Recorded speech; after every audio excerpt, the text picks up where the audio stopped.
Продолжим изучение послания к евреям. 매기 목사님의 강해 설교를 전하게 Bei der Vorbildzeit im ersten Buch Mose im 32. ¿Quién sabe cuántos idiomas hay en el mundo? Todos ellos tienen sus códigos y símbolos y muchas veces con sentidos totalmente opuestos.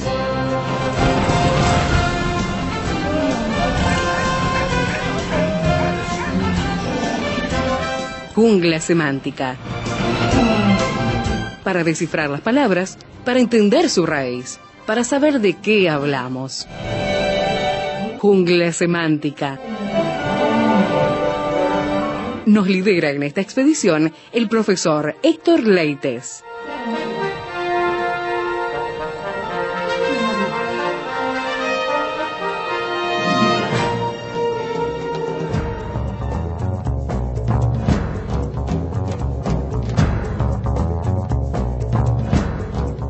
¿Cómo escaparemos si descuidamos una salvación tan grande? Es la pregunta que el pastor Héctor Leites está intentando analizar a la luz de los términos griegos, las imágenes verbales, las imágenes también que proporcionan los sustantivos, adjetivos y todo lo que allí está, que el pastor Leites analiza con el griego koiné, que llamamos así, del Nuevo Testamento. Bienvenido, Héctor, a esta jungla semántica. ¿Qué tal, amigos? ¿Qué tal, Esteban? Ahora estamos en las imágenes verbales escritas en el libro a los Hebreos. Y en el programa pasado, Esteban, habíamos mirado en el capítulo 2, versículo 2 y 3, que dice así: porque si la palabra dicha por medio de ángeles fue firme, y toda transgresión y desobediencia recibió justa retribución. Ahora viene la pregunta retórica, la gran pregunta retórica: ¿cómo escaparemos nosotros si descuidamos una salvación tan grande? Esta pregunta, que en el griego está armada de una manera muy especial, porque el famoso escaparemos acá, la palabra escapar, es la palabra ekfeusomesa. Ekfeusomesa. Esta no me animo a decirla. Ekfeusomesa. Bueno, este verbo, escapar, es uno de los tantos verbos para huir, escapar o zafar de algo. Ahora, esto quiere decir no poder escapar de ningún modo. Es uno de los verbos para ponerle énfasis que bajo ningún concepto va a poder escapar. Ajá. Por eso dice, ¿cómo escaparemos nosotros si descuidamos una salvación tan grande? Pero comienza con el eu, ¿no es algo benigno entonces? En este caso. No, es ek en realidad. Ek. Porque ek, bueno, sí, buena observación la tuya. Todo lo que comienza con eu es bueno. Sí. Pero en este caso es ekfeusomesa. Ah, bien. Y ek es una preposición que quiere decir hacia afuera. Ah, bien. Y justamente lo que dice el verbo es imposible escapar hacia afuera. Es como cuando decimos exterior. Sí, ahí está. Ajá. Sí. O éxodo. Éxodo. Muchas palabras que nosotros tenemos comienza con la preposición griega ek o ex. Jodos en griego es camino. Ah, mira. Por eso éxodos. Claro. Que quiere decir caminar hacia afuera. Mira vos. O eclesía, que mejor que eclesía. Cletos es reunión de gente y ec hacia afuera. Bien. Por eso la palabra eclesía es reunión de gente o hacia afuera. A veces me pregunto qué hacemos tanto adentro. Es verdad. Pero bueno, esa es la palabra eclesía. Así Ahora, que esta empieza con esta preposición. sí, con esta preposición muy fuerte, ya el verbo feusomesa es fuerte y se le coloca la preposición para indicar que bajo ningún concepto va a poder escapar de ningún modo. Casi que el verbo tiene una doble negación, una cosa así, porque tiene ek y de repente dice feusomesa, o sea, no poder escapar de ningún modo, bajo ningún concepto. Ahora, ¿por qué muestra la urgencia? Yo veo aquí en esta pregunta, que es una pregunta retórica, lo urgente, lo solemne de la pregunta retórica. Y bueno, tiene un poco de sentido común. Sí. Si el mensaje del Antiguo Testamento fue confirmado y ejecutado, cuanto más el del Nuevo Testamento traído por un mensajero tanto más excelente que es Cristo. Claro. Si aquel mensaje que supuestamente lo trajeron los ángeles fue firme, y aparte fue firme porque hubo una demostración de su firmeza aplicando la justa retribución de aquel que no cumplía con lo que decía la ley. Entiendo. Bueno, cuanto más este mensaje traído por un mensajero más excelente que es obviamente Cristo. Ahora, no solo muestra la urgencia, yo veo dos o tres cosas más, porque dice tan grande. Ajá. Al poner tan grande, obviamente, no solamente está hablando o mostrando su urgencia, sino su grandeza. Entiendo. Acá hay un pronombre demostrativo que es telikautes. Y telekautes no solamente muestra que es grande, como algo grande, sino muestra la grandeza en todo su aspecto. Ujú. Entonces uno dice, ¿cómo escaparemos nosotros si descuidamos una salvación tan grande? Y por eso utiliza esta palabra que está indicando que es lo urgente y lo grande, lo maravilloso que es la salvación. Ahora, no podemos dejar de lado la palabra descuidamos. Ajá. Descuidamos es el en griego amelacentes. Y yo lo menciono porque hay hermanos que están grabando, hay personas que están grabando, entonces bueno, por lo menos, otro me dice, mirá, lo dijiste el verbo y a los 10 minutos no me acordé, no sé qué dijiste. Ahora, amenazantes. Que no es amenazante. Sí, que no es amenazante. Amenazante. En realidad es amelezantes. Amelezantes. ¿Por qué? Porque esta palabra en griego quiere decir tener en bajo precio, en poco valor, en baja estima. Bien. Como está en un participio, arriba no solo dice que es bajo, sino que habla de un descuido voluntario. Por eso dice, ¿cómo escaparemos nosotros si descuidamos? No es un descuido sino más. Es un descuido voluntario, eso es lo que dice el verbo. Habla de un descuido con una actitud de indiferencia, pero una indiferencia intencional. Y sabes, Esteban, que como está en un participio, aoristo, quiere decir que la acción es un descuido continuo. O sea que no es algo sin querer. Hay algo bien planificado. Hay algo bien planificado y nada menos y nada más que lo que se está descuidando es la salvación. Ahora, la escena es específicamente aquella misma escena que aparece cuando Jesús habló de la parábola de la fiesta de las bodas, que mandó llamar a los convidados, y dice allá en Mateo 22, versículo 13 en adelante, dice, mas estos no quisieron venir. Mira. La escena es exactamente la misma, ellos dicen, bueno, no nos importa. Después volvió a mandar otros siervos, y dice, venid a las bodas, todo está preparado, y en Mateo 22:5 dice más, ellos sin hacer caso. Mira. No es que no fueron invitados, no es que no les hablaron, no los llamaron, no, sin hacer caso. Esa es la escena, no hacen caso, hay indiferencia, hay inclusive hasta rebelión a veces, o sea, en contra del Evangelio, porque la escena en Mateo 22 dice que el esposo, el hombre mandó otra vez a invitar mandó siervos a invitar a los convidados, pero esto dice que los afrentaron y los mataron. Entonces, no solamente hubo descuido, hubo rebelión, hubo indiferencia, es exactamente lo que dice Hebreos, que está diciendo cómo escaparemos nosotros si descuidamos a propósito, a sabienda, con una indiferencia intencional, e inclusive con una actitud que es continua. Por eso hay que tener mucho cuidado de este descuido. Por supuesto que en la práctica hoy, en el diario vivir, ese descuido es dejar de amar a Dios, dejar de transformarse, como dice Romanos 12:2, y vamos quedándonos, permitir que los sentidos de percepción del pecado se entorpezcan,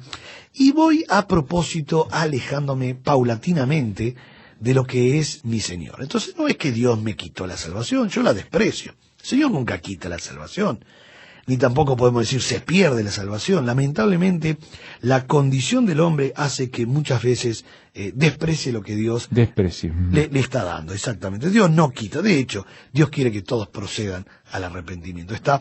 Es el más interesado, Esteban, en que todos puedan dar ese paso de decisión para abrazar la fe cristiana. Es como que le damos un regalo a un niño y después se lo sacamos, una cosa así. Es una cosa horrible. No, eso son malas expresiones. ¿Sabes qué? Dentro de la jungla semántica, no del programa, sino de en el mundo cristiano. En el mundo cristiano, en la jerga nuestra, piadosa realmente, utilizamos términos que a veces hacemos un Dios tirano, un Dios fatalista. En realidad, la gente no pierde la salvación, la desprecia. Claro. No es que cuando vos perdés un reloj o algo de valor en tu casa, lo buscás. Porque es muy apreciado. Exactamente. Pero el hombre agarra ese reloj muchas veces y lo tira en un arroyo. No lo quiere. Entonces Dios dice, qué lástima. Inclusive después le sigue dando oportunidad. Hasta que el hombre respire. Mientras el hombre respire y Cristo no vuelva, hay siempre oportunidad. Qué bueno. Hacemos una pausa en la jungla semántica y ya volvemos. Nuestro canal de comunicación, junglasemántica@transmundial.org.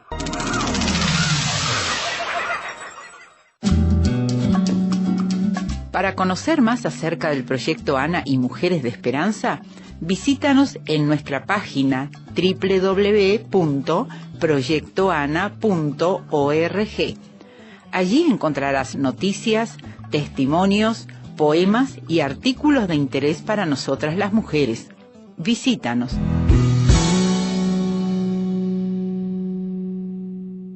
La jungla semántica nos tiene en Hebreos capítulo 2, versículo 3, y estamos analizando una pregunta y la consecuencia de esa pregunta, que realmente el autor no espera que le respondamos, sino que él mismo nos pone esa pregunta como una espada contra la pared, digamos, nuestro cuello contra la pared, digamos. Claro. Al ser una figura literaria, llamada retórica, obviamente la pregunta retórica no espera respuesta, la respuesta ya se sabe. Está implícita. Está implícita en cómo escaparemos, ¿verdad? Es una buena pregunta que es una retórica, indicando, por supuesto, como habíamos mencionado, no solo lo urgente, sino lo solemne de la pregunta, indicando cómo es, si aquello fue entregado por ángeles, esto es entregado por Cristo. Ahora, termina el versículo 3 de una manera muy linda, porque dice, la cual habiendo sido anunciada primeramente por el Señor, nos fue confirmada por los que oyeron.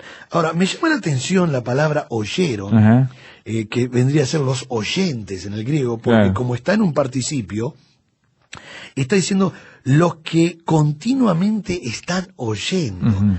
¿Sabes por qué es importante este participio de los que continuamente están oyendo? Porque me hace responsable a mí. Entiendo. El ser humano escucha, está continuamente oyendo. Salvo en el medio del Amazonas, los jíbaros que están allí, que no están que no conocen, seguro. Sí, pero ahí rige otra lógica, digamos. Sí, inclusive Dios utiliza su conciencia, la naturaleza, su eterno poder, deidad, un montón de factores que Dios le da la oportunidad de que puedan decir sí o no. Obviamente no se abre un árbol en el medio del Amazonas con las 4 leyes espirituales. No, más bien. Ni hay griego ni jungla semántica. No. Aunque va a llegar en cualquier momento. Es bueno que llegue. Sí, va a llegar. Con la inalámbrico va a llegar. Sí, Transmundial llega, va a llegar. Sí. Ahora, lo importante es que en el resto del mundo, sacando estos pequeños grupos, todos han escuchado algo del Señor. Exacto. Entonces, lo que está diciendo aquí es que Dios los está haciendo responsable. No nos olvidemos que la condenación al incrédulo, al pagano, no es porque Dios quiera, sino porque dejan hacer de lo que saben que tienen que hacer. Justamente esa es la condenación. Dejan de hacer lo que saben que tienen que hacer, que es aceptar al Señor. Ahora, el Señor no está condenando. Dios no está condenando. Lo interesante es que ya están todos condenados. Lo que está haciendo Dios es salvando por medio de sus hijos, enviando un mensaje.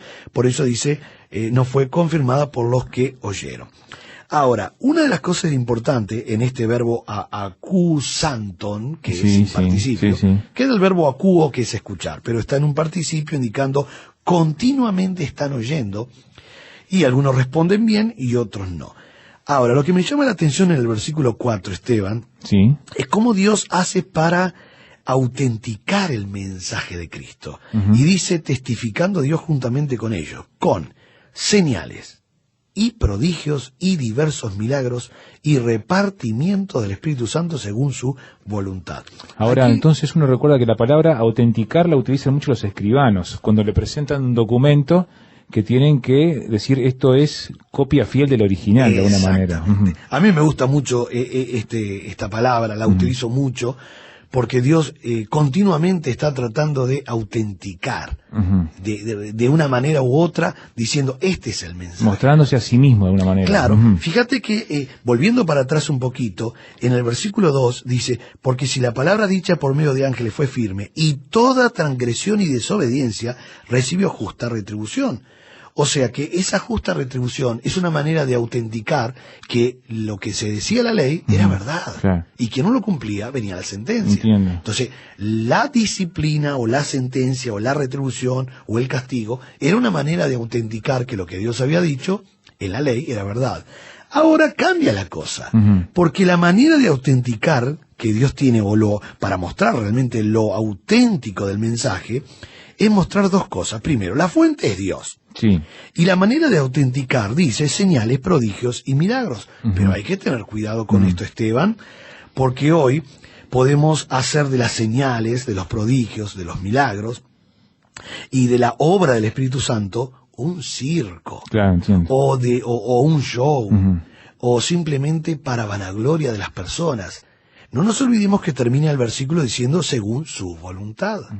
Por eso lo va a hacer muy bien cuando él utiliza 3 palabras aquí, que son las mismas que figuran en el español. Sí. Porque semeia en griego es señales, Bien. después teratas es prodigios o maravillas, como Claro. mencionan algunas versiones, y milagros habla de la palabra dunamesin, que viene de la palabra dunamis, que es poder. Bien. Por eso en el griego milagros es la palabra obras poderosas. Obras poderosas. Obras poderosas. Por eso dunamesin, que es el poder obrando en Dios. Ahora, hay que tener mucho cuidado y yo quiero leer a los oyentes por qué causa Dios está permitiendo los milagros. Bien, eso es importante. Sí, muy, para mí es muy importante. Porque hoy se habla muchísimo del tema. Sí, y sabes que no vemos realmente el plan y el propósito de lo que Dios quiere para los milagros. Nosotros vemos que el mismo Jesús, el Señor Jesucristo, en Juan capítulo 2, versículo 11 dice: este principio de señales hizo Jesús en Caná de Galilea y manifestó su gloria, y sus discípulos creyeron en él. Nunca los milagros en la Biblia, Esteban, eran para ser vistos. Eran para vanagloria, para inflar el ego. Bueno, el diablo quiso hacer eso con Jesús. Exacto, exacto. Hay que tener mucho cuidado con el prestigio que a veces algunos predicadores o personas tratan de demostrar. Yo he visto carteles diciendo grandes milagros y grandes cosas. Campaña de milagros. Sí, hay que tener mucho cuidado, aunque sabemos que tenemos un Dios soberano, por poderoso, supuesto. que puede hacer lo que la mente humana no se imagina. Dios es el eterno y el soberano. Eso no es un tema de discusión, ya lo sabemos. Pero no precisa armar una reunión. Pero hay que tener mucho cuidado. Y justamente lo que estoy leyendo es: manifestó su gloria y sus discípulos creyeron en él. No era para ser visto, era para crear fe en los oyentes y abrazaran a Jesús para la vida eterna. Esto está en Juan 2:11. Pero si leemos Juan 2:23, dice: estando en Jerusalén en la fiesta de la Pascua, muchos creyeron en su nombre, viendo las señales que hacía. Entonces nosotros vemos, Esteban, que los milagros no eran para ser vistos, no eran para estatus, reputación, fama o dinero, exactamente, muy bueno eso. No es para eso, era para estimular la fe y que creyera en Jesús, no en Pablo, no en Pedro, aunque ellos también hicieron milagros a través del poder de Jesús. Ahora, leemos en el capítulo 3 de Juan, y yo insisto en esta cantidad de versículos. Capítulo 3, versículo 2 dice así, hablando de Jesús y Nicodemo: este vino a Jesús de noche y le dijo: Rabí, sabemos que has venido de Dios como maestro, porque nadie puede hacer estas señales que tú haces si no está Dios con él. Entonces, sabemos, dice Nicodemo, creemos, sabemos. Ahora, muy importante esto. Cuando nosotros vemos en el capítulo 11 de Juan, en el caso de la muerte de Lázaro, nosotros vemos en Juan 11, versículo 4, oyéndolo Jesús dijo: esta enfermedad no es para muerte, sino para la gloria de Dios y para que el Hijo de Dios sea glorificado por ella. Este es el propósito, que Dios sea glorificado y que la gente pueda creer en él. Y terminando el libro de Juan, para terminar este tema de los milagros, dice en Juan 20, versículo 30, muy importante, inclusive mostrando el propósito del Evangelio: hizo además Jesús muchas otras señales en presencia de sus discípulos, las cuales no están escritas en este libro. Versículo 31.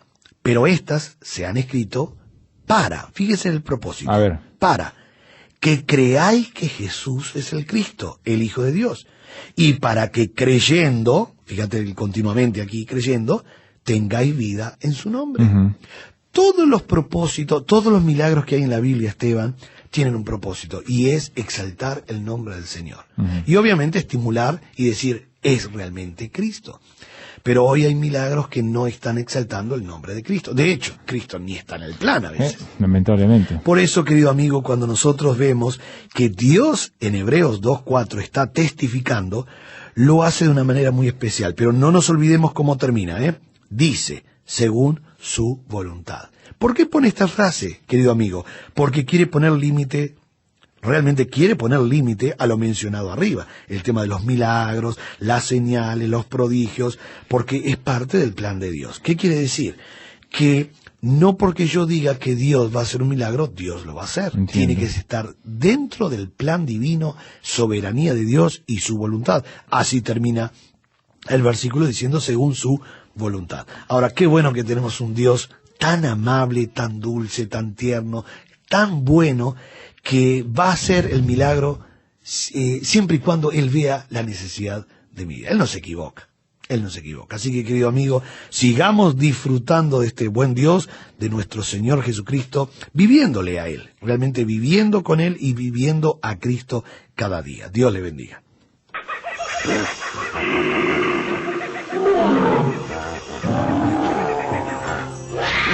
Hoy termina esta etapa de la expedición, pero lo esperamos en el próximo programa para adentrarnos en la jungla semántica. Jungla Semántica es una producción del Seminario Bíblico de Fe y Radio Transmundial. Jungla Semántica.